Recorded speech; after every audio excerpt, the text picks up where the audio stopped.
एक महिला के कई रूप होते हैं, ऐसे में वर्किंग वुमेन भी महिलाओं का ही एक रूप है। और आज अंतर्राष्ट्रीय महिला दिवस के अवसर पर हम बातचीत करते हैं कुछ वर्किंग वुमेन से जो अपने क्षेत्र में सफलता के नए आयाम रच रही है। ऐसे में वह अपने घर और बाहर दोनों की ही दुनिया को बखूबी संभाल रही है।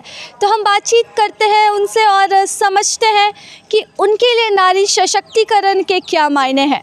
तो देखें जमशेदपुर से मेरी यह खास रिपोर्ट। 8 मार्च इंटरनेशनल वुमेन्स डे के तौर पर मनाया जाता है। ऐसे में भारत में महिला सशक्तिकरण की बात की जाती है। फॉर यू, महिला सशक्तिकरण भारत में क्या है आपके नज़रिए से? नमस्कार। मैं ये मानूंगी कि नारी सशक्तिकरण और जो हम बोलते हैं विमेन एम्पावरमेंट बहुत बड़े शब्द हैं। हमारे भारत में क्या पूरे विश्व में बहुत ज़्यादा हाइप्ड है ये वर्ड्स। मेरे लिए नारी सशक्तिकरण यही है कि आप जो नारी है, आपके घर में हो, आपके घर में काम करती हो, बाहर में आपने कहीं पे उनको देखा भी हो, तो आप बस उन्हें रिस्पेक्ट कीजिए, वही है नारी सशक्तिकरण। नारी सशक्तिकरण यही है कि आप जो हमारे घर में जो आदमी हैं, जो लड़के हैं, जो मर्द हैं, आप उनकी सोच महिलाओं के प्रति आप बदलें, वही है नारी सशक्तिकरण। अगर नारी जन्म देती है तो उस चीज़ की पहचान सिर्फ 8 मार्च को क्यों हो? उस चीज़ की पहचान तो हमेशा होनी चाहिए, हर दिन होनी चाहिए, हर पल होनी चाहिए। उस चीज़ को देखने के लिए और सिर्फ नारी सशक्तिकरण की बात हम लोग 8 मार्च को क्यों करते हैं? ये सोच बदलनी ज़रूरी है। मेरे लिए जिस दिन ये सोच बदल दी जाएगी, जिस दिन हम इस सोच को बदलने की कोशिश करेंगे कि सिर्फ हम लोग विमेन एम्पावरमेंट और नारी सशक्तिकरण की बातें 8 मार्च को ना करके रोज़ करें, तब शायद ये सोच बदलेगी। आप अपने पर्सनल लाइफ में विमेन एम्पावरमेंट को किस तरह से देखती हैं और किस तरह से फॉलो करती हैं? ओके, खैर मैं एक महिला हूँ और वर्चुअली एक सिंगल मदर हूँ। सिंगल मदर इसलिए क्योंकि मेरे जो हस्बैंड हैं वो मर्चेंट नेवी में हैं, तो वो हार्डली जमशेदपुर आते हैं। और क्योंकि यहाँ पे तो कोई पोर्ट है नहीं, तो उनका जो रहन बसन है वो पुणे में है, मुंबई से है। तो साल में कभी कभी ऐसा होता है 2 साल में एक दफ़ा आते हैं या 1 साल में एक ही दफ़ा आते हैं। और मेरी आज के दिन पे मेरी 13 साल की बेटी है।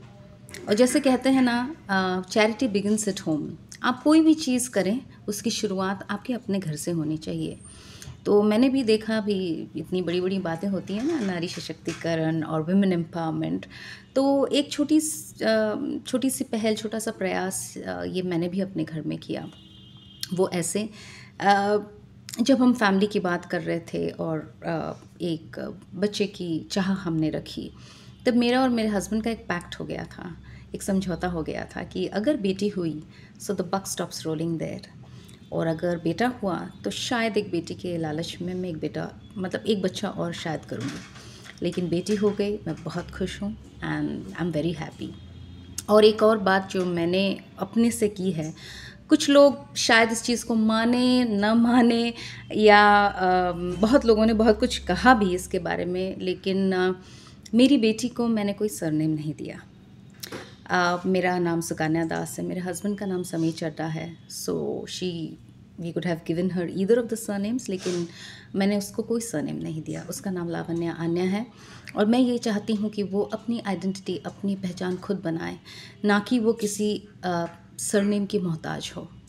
तो ये छोटी सी पहल मैंने अपने हिसाब से की। मेरे लिए यही एक शक्ति है जो मैंने अपनी बेटी को दी, ताकि वो अपनी पहचान खुद बना सके। और मेरे लिए शायद ये छोटी सी पहल ज़्यादा ज़रूरी थी। सो अगर वर्क एक्सपीरियंस की बात करूँ तो आप एक लंबे दौर से इस इंडस्ट्री से जुड़ी हुई हैं, कॉर्पोरेट कम्युनिकेशन को लीड कर रही हैं। लेकिन as a girl, as a lady, आप जब अकेली यहाँ पर आई और लीड करना शुरू किया, तो काम के दौरान क्या कुछ सुनने को मिला? क्योंकि इक्वालिटी की बात हर कोई करता है, लेकिन कहीं ना कहीं ये बातें तब झूठी हो जाती है जब आप रियलिटी पर आते हैं। तो इस पर क्या कहेंगी? खैर, मुझे ऐसा लगेगा कि as a lady, as a woman, मैंने कभी अपने करियर को या अपने मेरे कामकाज को इस तराजू में कभी नहीं तोला कि एक मेल है एक फ़ीमेल है, मुझे लगता है कि एक मेल को भी उतनी ही मुश्किलातें होती हैं जितनी एक फ़ीमेल को होती हैं। हाँ, थोड़ी बहुत सोच की बदलाव ज़रूर है कि जब लोग बोलते हैं ना आम भाषा में कि एक दूसरे से क्या बोलते हैं, कुछ गाली तो नहीं बोलूँगी, वो बड़ा ये शब्द हो जाता है, लेकिन कुछ ऐसी चीज़ें एक दूसरे के बीच में बोल देते हैं और जब महिला आती हैं तो बोलते हैं अरे वो महिला है, उनके सामने ये बातें नहीं होनी चाहिए। तो ये सब चीज़ें तो हैं ही हैं, लेकिन मैं ये बोलूँगी कि मैंने ये कभी देखा नहीं और मुझे ऐसा नहीं लगता है कि जैसे मैंने कहा ना, सोच हमारे अंदर है। मैंने कभी ऐसा नहीं देखा कि एक नारी होते हुए मैं किसी से कम हूँ। इनफैक्ट बहुत सारे लोग हैं जो मुझे लेडी बाहुबली बुलाते हैं और मुझे ये नाम बहुत अच्छा लगता है क्योंकि ये शायद एक पहचान हो गई है भई कि मैं किसी से कम नहीं और मैं अपने आप को भी यही मानती हूँ कि मैं किसी से कम नहीं हूँ। तो मैं यही चाहूँगी सबको बताना कि जिस दिन आपने अपने अंदर ये दृढ़ता कर ली, ये निश्चय कर लिया कि आप किसी से कम नहीं, तो दुनिया में आपको कोई भी इस चीज़ से अलग नहीं समझेगा।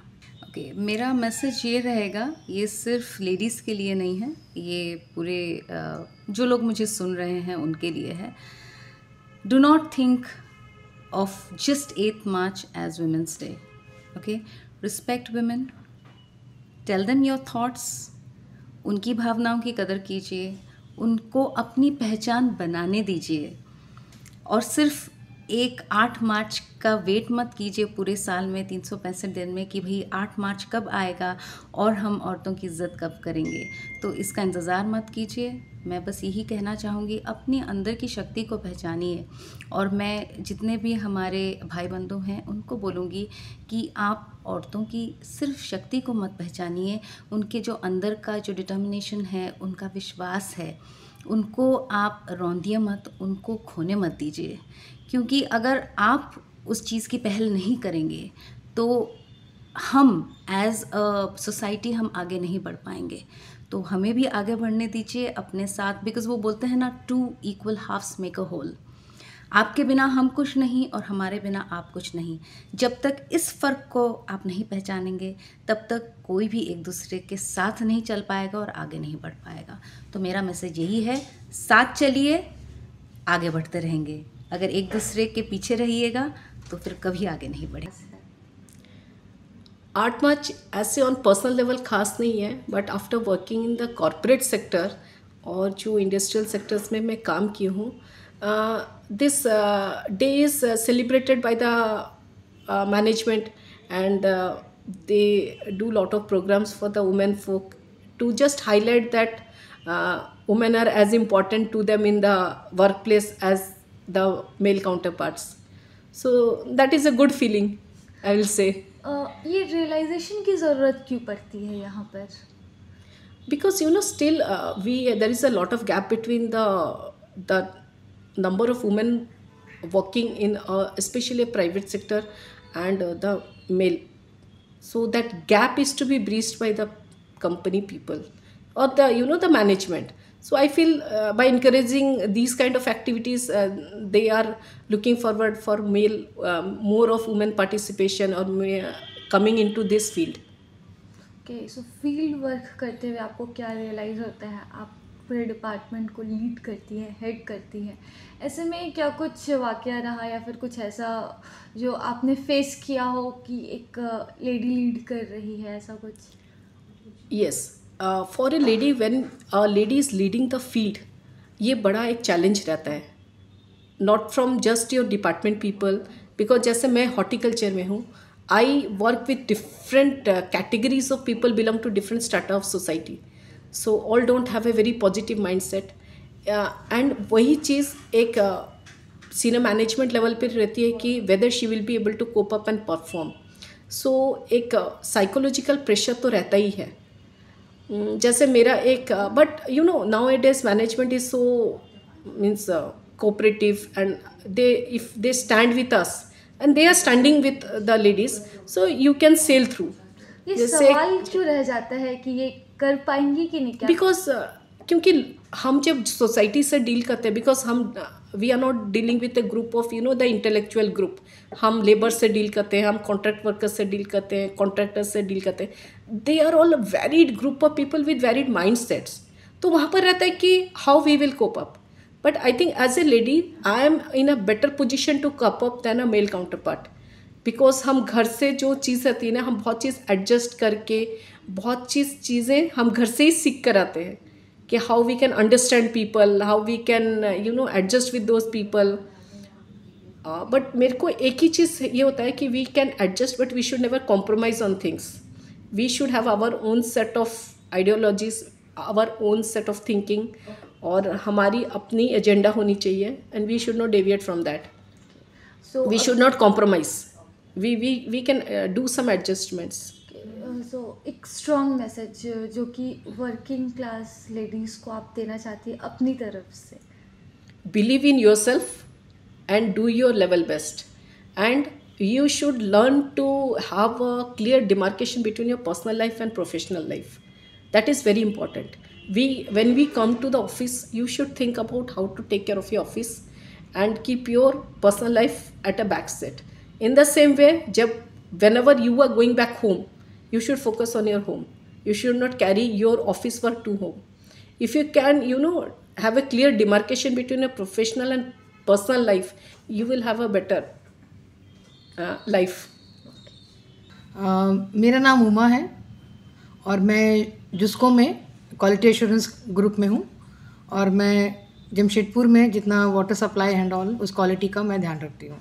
इसके पहले मैं टीचिंग प्रोफेशन में थी.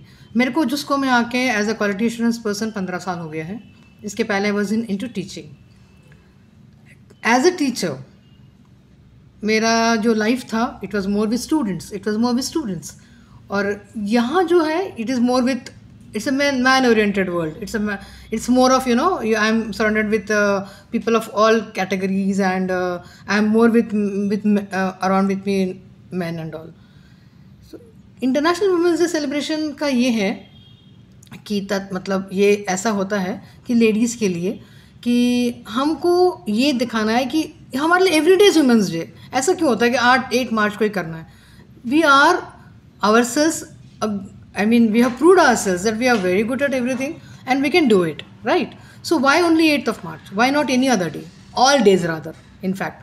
और सेलिब्रेशन क्या, हमको स्पेशल फील करना है. We are special, we should be honoured, we should be respected. What we actually expect करते हैं, वी शुड बी रिस्पेक्टेड. जैसे हमको बताया कि I am in a place where I interact with man also.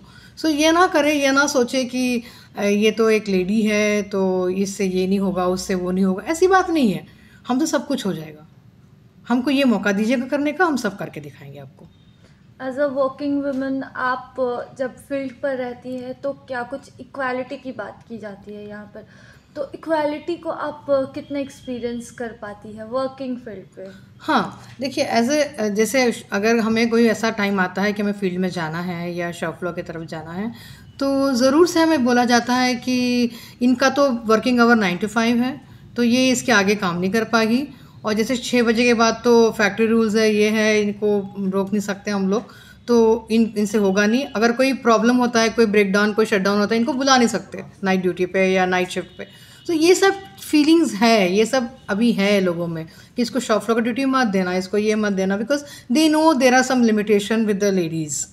इसमें क्या होगा कि man is given more advantage. और जब बात उठती है कि who is better, who is best and all, तो उसमें तो नेचुरली उनको देखा जाता है कि ये तो ब्रेड विनर भी नहीं है फैमिली की, इसके पास तो कोई ऑप्शन भी, उसके पास तो ऑप्शन है. But man parallelly who is working with me, he is a bread winner, so he should be get one opportunity. तो इस टाइप का थोड़ा बहुत आता है. आप क्या फील करती है ऐसे इक्वालिटी की जब बात की जाती है? आपने जैसे बताया कि आप टीचर प्रोफेशन में थी और आपने ये भी कहा कि वो ठीक था, टीचर प्रोफेशन है, दैट्स ओके, बट जब फील्ड वर्क की बात आती है तो that's not okay with womens. और यहाँ पर अपॉर्चुनिटी की बात की जाती है और एडवांटेज भी कहीं ना कहीं यहाँ पर महिलाओं को मिलता है कि लिमिटेड जॉब टाइम रहता है. तो क्या ये लिमिटेशन उनके पाँव की बेड़ियाँ बन रही है? ऐसा मैं नहीं कह सकती हूँ, ऐसा बेड़ियाँ तो नहीं बनना है, बनाना भी नहीं है इसको आज के अभी के जो हमारे सेंचुरी में जो हमारे लोग इतने आगे बढ़ चुके हैं, लेडीज़ इतना एंटरप्रेन्योरशिप कर चुके, इतना कुछ अपना कर चुके, they are no way inferior to man, they have proved themselves, right. So ऐसे में ऐसा कुछ भेदभाव तो रखना बिल्कुल नहीं चाहिए। टीचिंग का बात अलग होता है, वो प्रोफेशन में टाइम लिमिटेशन होता है, बट कॉर्पोरेट वर्ल्ड में अगर तुम आ ही गए हो तो तुम्हें उस टाइप का लिमिटेशन रखना भी नहीं चाहिए अपने दिमाग में। उससे एडवांटेज क्या, एडवांटेज हमें मिलेगा ये बोल के, बट वो एडवांटेज नहीं, वो हमारे लिए एक डिसएडवांटेज हो जाएगा। तो ऐसा करके तो ऐसा तो हमको लगता है इक्वालिटी की बात हम बिल्कुल सहमत है कि इक्वालिटी होनी चाहिए हर जगह पे। Last message you want to give on this day to all the women, to all the working women? या today being the very special day for the women, जैसे कि एक बहुत ही फेमस कोट है, बोला जाता है कि a charming woman doesn't follow the crowd, she's all by herself. So on this ground, on this statement, I would like to say that we women, we are no way inferior to men. We are diligent, we are hardworking, we have a very good, we have tuned ourselves to very good habits, good lifestyles. इसीलिए मैं ये ज़रूर message देना चाहती हूँ कि to the all the men or to all the people, like, do not judge us by what we are doing, what we are wearing, what clothes we are wearing, how we are living our lifestyle. बिल्कुल नहीं, ऐसा नहीं कि मैं सलवार कमीज़ पहनी हूँ तो मुझे पार्टी करने आएगा नहीं, मुझे इंग्लिश बोलने आएगा नहीं, या फिर मैं जीन्स पहन के या फिर उस टाइप का कपड़ा पहनूंगी थोड़ा से स्मार्ट वन, तो फिर मैं घर का काम नहीं कर पाऊँगी, खाना नहीं बना पाऊँगी। ऐसा कुछ भी नहीं है। अगर हम जीन्स पहन रहे हैं और वो अपने आप को बहुत स्मार्ट दिखा रहे हैं तो हम किचन में भी काम कर सकते हैं। और अगर हम सलवार कमीज़ पहन के साड़ी में हैं तो इसका मतलब ये नहीं कि हम जीन्स पहन वो उनसे कम्पीट नहीं कर पाएंगे, या हम स्मार्ट नहीं हैं, या हमें अंग्रेज़ी बोलनी नहीं आती, ऐसा कुछ भी नहीं है। सो डू नॉट जजेस by the clothes. Look, you everyone should be having that feeling कि नहीं, she is a woman and she is doing great and she is a person, give us that, respect us as a woman, as a individual, as an individual. That's what I want to say. News update के लिए आप हमारे channel को subscribe करें। आप हमें Facebook और Instagram पर भी फॉलो कर सकते हैं। बने रहे लगातार .in के साथ।